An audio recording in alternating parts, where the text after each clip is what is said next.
नमस्कार. श्री स्वामी समर्थ. श्रावण महिन्यातील अंगारकी चतुर्थी खूप मोठा योग आहे.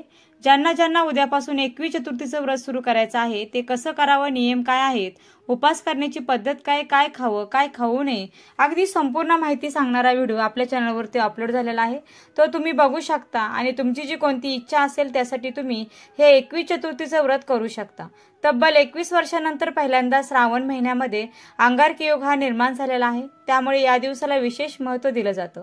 हा दिवस मंगळवार आणि चतुर्थी या दोन्ही गोष्टीचा संयम असतो आणि या दिवशी वातावरणामध्ये गणेश तत्व देखील नेहमीच्या तुलनेमध्ये 1000 पटीने हे जास्त प्रमाणामध्ये जागृत असते.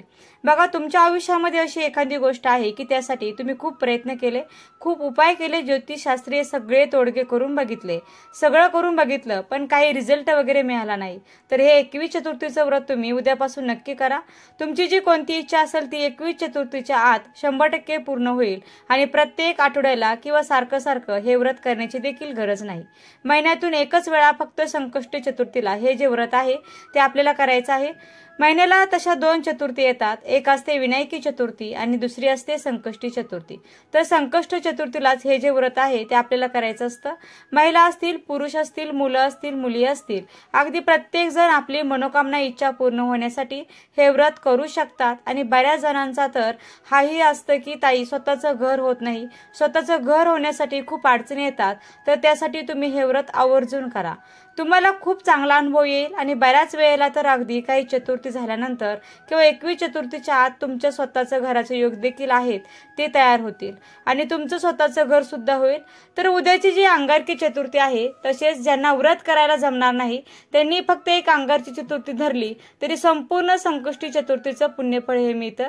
किंवा ज्यांना चतुर्थी संकष्टी धरायला सुरुवात करायची असेल तर त्यांनी या अंगारकी चतुर्थीपासून चतुर्थी धरण्यासाठी सुरुवात करू शकता. आपण उद्या चतुर्थीच्या दिवशी सकाळीच गणपती बाप्पांच्या मूर्तीवर अभिषेक वगैरे करून घ्यायचा आहे. रात्री तुम्हाला चंद्र उदय झाल्यानंतर अभिषेक करायचा नाहीये. रात्री काय करायचं, फक्त हळदी कुंकू अर्पण करायचं. त्यासोबत आपल्याला हा जो 21 दुर्वांची एक जुडी आहे आणि लाल फुलं आहे याचा उपाय करायचा आहे. तो आपल्याला रात्रीच करायचा आहे. रात्रीची पूजा करताना आणि सकाळी जेव्हा तुम्ही देवपूजा वगैरे करता त्यावेळेला तुम्हाला नॉर्मल एखादं लाल फुल मिळालं तर ते तुम्ही अर्पण करू शकता. 21 दुर्वाची एक जुडी तुम्ही अर्पण करू शकता. पण हा जो उपाय आहे ना तो रात्रीची पूजा करताना तुम्हाला करायचा आहे. उपास असेल किंवा उपास नसेल तरी सुद्धा आपल्या मुलांसाठी आईने हा उपाय केला तरी सुद्धा चालू शकतो. तुमच्या मुलाला तुम्ही हा उपाय करायला लावला, तो ऐकत वगैरे असेल, करत असेल तरी सुद्धा चालेल. खूप चांगला उपाय आहे. कारण गणपती बाप्पा हे बुद्धीचे देवता आहेत आणि तुमचं मुलं शिकत असतील, जर ते पूजापाठ वगैरे या गोष्टीसाठी तुमचं ऐकत असतील तर आवर्जून त्यांना त्यांच्या हाताने हा उपाय जो आहे तो करायला लावा. आता पूजा झाल्यानंतर संध्याकाळी गणपती बाप्पांचा हा उपाय करायचा. त्यानंतर मोदकाचा नैवेद्य दाखवायचा आहे.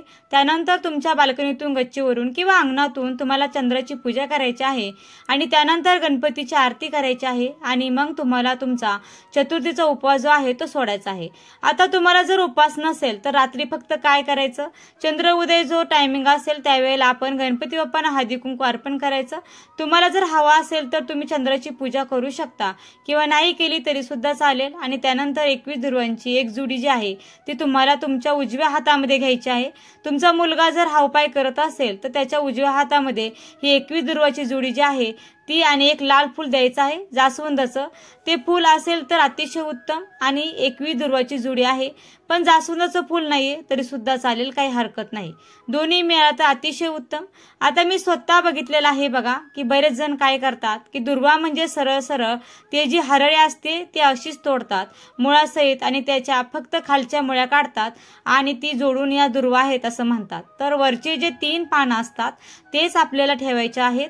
खालची जे 2 पानं असतील किंवा त्याच्या खालील अजून काही असतील तर ते काढून टाकायचं आणि फक्त 3 पानांची एक दुर्वा, अशा 21 दुर्वा याची एक जुडी आपल्याला घ्यायची आहे. ही जुडी घेऊन तुम्ही देवघरासमोर दिवा, धूप, अगरबत्ती सर्व दाखवली, गणपतीची पूजा झालेली आहे आणि ही घेतल्यानंतर तुम्हाला एक गणपती अथर्व शीर्ष म्हणायचा आहे. 11 वेळा गणपती स्तोत्र म्हणायचं आहे. आता सुरुवातीला तुमच्या मुलाबद्दल तुम्हाला काय हवं की त्याला केलेला अभ्यास लक्षात राहत नाही किंवा तो करत नाही, ऐकत नाही वगैरे. तुमच्या मुलासंबंधित कारणं मुलं शिक्षण घेत असतात आणि गणपती बाप्पा हे बुद्धीचे देवत आहेत. तर तुमच्या मुलाचं पूर्ण नाव घ्यायचं आणि त्याच्यासाठी कोणत्या गोष्टीसाठी, कोणत्या कारणासाठी तुम्ही हा उपाय करतात हे बोलून दाखवायचं. गणपती बाप्पांना त्याला बुद्धी येऊ दे, त्याचा अभ्यासामध्ये मन लागू दे, माझ्या मुलाचा मुलीचा तो चांगला अभ्यास करून घ्या किंवा दे, तुम्हाला बोलायचं आहे. आणि त्यानंतर तुम्हाला 1 वेळा गणपती अथर्वशीर्ष, 11 वेळा गणपती स्तोत्र म्हणायचं आहे. आणि तुम्हाला जर समजा 11 वेळा संपूर्ण अथर्वशीर्ष म्हणजे गणपती अथर्वशीर्ष म्हणायचं असेल तर तरी सुद्धा तुम्ही म्हणू शकता, किंवा 11 वेळा फक्त गणपती स्तोत्र म्हणायचं असेल तरी सुद्धा तुम्ही म्हणू शकता.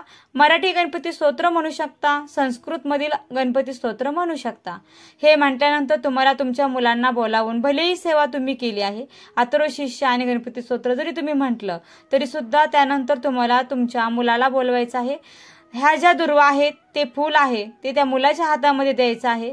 त्याला किमान 11 वेळा तरी ओम गण गणपते नमः, ओम गण गणपते नमः हा मंत्र म्हणायला लावायचा.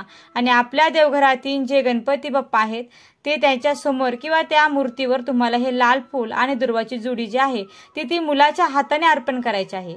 आणि तुमच्या मुलाने जर ही सेवा केली तोच तिथे तो अर्पण करून देईल. तर या पद्धतीने ही जी सेवा आहे ती तुम्ही प्रत्येक संकष्टी चतुर्थीला, समजा संकल्पयुक्त सुद्धा तुम्ही या चतुर्थ्या करू शकता.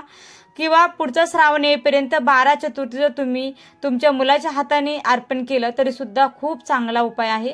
कारण महिन्यातून 1 वेळा हा उपाय करायचा आहे आणि हा साधा सोपा आहे. रात्री करायचा आहे, त्याच्यामुळे मुलं घरी नसतात हे पण काही टेन्शन नाही. आणि कधी समजा एखाद्या चतुर्थीला समजा तुम्हाला पिरियड्स वगैरे आला तर तुमच्या मुलांनी ही सेवा केली तरी अतिशय उत्तम. नाही केली तर चतुर्थी सोडून द्या, पुढच्या चतुर्थीला करा. कधी सुतक वगैरे आलं तर चतुर्थी सोडून द्या, पुढच्या चतुर्थीला करा. या पद्धतीने हा जो उपाय आहे ना तो तुम्ही करू शकता. तुम्हाला उपास असेल किंवा नसेल तरी सुद्धा तुम्हाला जर शक्य असेल तर गणपती बाप्पांना तुम्ही मोदकाचा नैवेद्य दाखवू शकता. किंवा तुम्हाला उपास नसेल तर गुळ खोबऱ्याचा नैवेद्य आहे तो तुम्ही गणपती बाप्पांना दाखवा. आता आपण दुसरा उपाय पाहूया. आता हा उपाय आपल्याला मंगळवारीच करायचा आहे, म्हणजे उद्या सकाळी किंवा संध्याकाळी तुम्ही हा उपाय कधीही करू शकता. जर सकाळच्या वेळेमध्ये हा उपाय तुम्हाला करायचा असेल तर सकाळी 9:30च्या अगोदर हा उपाय जो आहे, तो दिवा जो आहे तर हा आपल्याला मुलांसाठी लावायचा आहे. आणि जर संध्याकाळी हा दिवा तुम्ही लावणार असेल तर संध्याकाळी 6 वाजल्यापासून ते 9:30 वाजेपर्यंत हा उपाय तुम्हाला म्हणजेच हा दिवा लावण्याचा प्रयत्न करा. या वेळेमध्ये हा उपाय जर केला तर हा उपायाचा आपल्याला खूप अधिक पटीने फळ प्राप्त होते. प्रत्येक आईने आपल्या मुलासाठी हा दिवा अंगारकी संकष्टी चतुर्थीला लावायचा आहे. तुमची मुलं कितीही लहानातली लहान असेल किंवा मोठ्यात मोठी असेल तर सर्वांसाठी तुम्ही हा उपाय करू शकता. मुलं आणि मुली या दोघांसाठी हा उपाय करता येणार आहे. गणपती बाप्पांना बुद्धी, समृद्धी आणि यशाचे प्रतीक मानले जातात. तो 14 विद्या आणि 16 कलांचा अधिपती मानला जातो. या दिवशी आपण काही उपाय जर केले तर या उपायामुळे गणपती बाप्पा आपल्या जीवनातील अडथळे हे दूर करतात. तसेच संकष्टी चतुर्थीचं व्रत हे खास मुलांसाठीच केलं जातं. या दिवशी आईने व्रत केलं तर त्याचं फळ हे तिच्या मुलाबाळांना प्राप्त होत असतं. आता उपायाला सुरुवात करूया. आपल्या देवघरातील देवाची विधिवत पूजा करून घ्यायची आहे. गणपती बाप्पांची मूर्ती असेल, अभिषेक करायचा आहे. अभिषेक करत असताना तुम्हाला गणपती अथर्वशीर्षाचं पठण करायचं आहे. आणि हे जे अभिषेक केलेलं पाणी जे आहे ते मुलांना तुम्हाला तीर्थ म्हणून पाजायचं आहे. यामुळे मुलांची बुद्धी जी आहे तर ती तल्लख होते. मुलं जी आहे ते अभ्यास करतात तर हे त्यांच्या लक्षात राहतं. मुलं पटकन त्या गोष्टी ज्या आहेत तर त्या विसरत नाहीत. यानंतर गणपती बाप्पांना दुर्वा, जास्वंदाची फुलं, गुळ, खोबऱ्याचा नैवेद्य अर्पण करायचा आहे. धूप, दीप, अगरबत्ती लावून वातावरण प्रसन्न करायचं आहे. आणि यानंतर लगेच तुम्ही हा उपाय केला तरी चालेल किंवा सायंकाळी केला तरी सुद्धा चालेल. उपाय करण्यासाठी तुम्हाला एक मातीची पंती घ्यायची आहे. कुठेही तुटलेली फुटलेली अशी नसावी. चांगली एक मातीची पंती घ्यायची आहे. त्यामध्ये तुम्हाला मोहरीचं तेल घालायचं आहे. मोहरीचं तेल तुमच्याकडे नसेल तर मग ते तेल जे आहे तुमच्याकडे ते तेल त्यात घालायचं आणि त्यामध्ये चिमूटभर पिवळी मोहरी टाकायची आहे. पिवळी मोहरी नसेल तर काळी मोहरी टाकायची आहे. आणि यानंतर एक प्लेट घ्यायची आहे. प्लेटमध्ये तुम्हाला हळदी, कुंकू आणि तूप मिक्स करून एक स्वस्तिक काढायचं आहे आणि त्या स्वस्तिकवरती हा जो दिवा आहे तो ठेवायचा आहे. यानंतर हा दिवा आपल्या देवघरामध्ये गणपती बाप्पांसमोर ठेवायचा आहे आणि प्रज्वलित करायचा आहे. दिवा प्रज्वलित केल्यानंतर त्या दिव्यामध्ये आपल्याला 5 अखंड काळे मिरे जे असतात ते टाकायचे आहेत आणि 5 भीमसेनी कापराच्या वड्या टाकायच्या आहेत. जर भीमसेनी कापूर नसेल तर साधा कापूर टाकायचा आहे आणि ही तुम्ही वात लावणार आहात. तर ती तुम्हाला हळदी कुंकू लावून लाल पिवळी करून घ्यायची आहे आणि त्यानंतर ही दुहेरी कापसाची वात त्या दिव्यामध्ये टाकायची आहे. हा दिवा प्रज्वलित केल्यानंतर या दिव्याला हळदी कुंकू अक्षत अर्पण करायचे आहेत.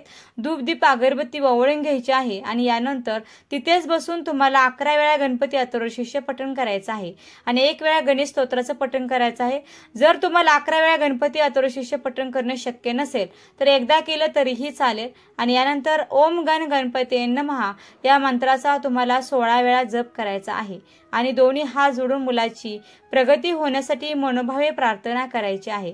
आता हा दिवा तुम्ही अंगारकी संकष्टी चतुर्थीला लावल्यानंतर तुम्हाला कंटिन्यू 21 दिवस हा दिवा मुलांसाठी लावायचा आहे. 21 दिवस तुम्हाला जे दिव्यामध्ये काळी मिरी जे आहेत ते बदलायचे आहेत. एक डबी घ्या, डबीमध्ये काळी मिरी जे आहेत ते तुम्ही दिव्यातले काढून त्याच्यामध्ये ठेवायचे आहेत. वाती ज्या आहेत त्या सुद्धा तुम्हाला बदलायच्या आहेत. तसेच कापूरच्या ज्या वड्या आहेत तर त्या फक्त जळून जातील किंवा ते तशाच राहतील, विरघळतील.